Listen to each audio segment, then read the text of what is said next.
এখানে তোমরা চাকরি করতে এসছো, চাকরি সে বা আমি দেওয়ার কেউ না, নিজের চাকরি নিজে নিতে এসছো। ইচ্ছা করলে পরে ভর্তি পাবা, নাহলে পাবা না, তোমার ইচ্ছা।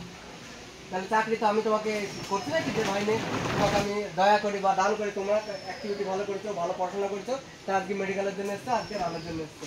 তাহলে এই চাকরি আমি দেওয়ার কেউ না, বা যে তোমার সামনে দাঁড়িয়ে থাকবে মেডিকেলের, সে কিন্তু কেউ না। নিজের চাকরি কে করবে? নিজেকে করতে হবে। নিজের চাকরি কাকে করতে হবে? নিজেকে করতে হবে। আর নিজের চাকরি যতক্ষণ না হবে, ততক্ষণ রানওয়ে থেকে কোনো রকমের ট্রাক যাতে ফেল না হয়, তখন থেকে হাঁটা হবে না। বুঝতে পেরেছি? যতক্ষণ না নিজের চাকরি কনফার্ম হচ্ছে, ততক্ষণ ওই জায়গা থেকে সরে আসা হবে না। লড়াই চাকরি দিন তাক জারি রাখতে হবে, ঠিক আছে?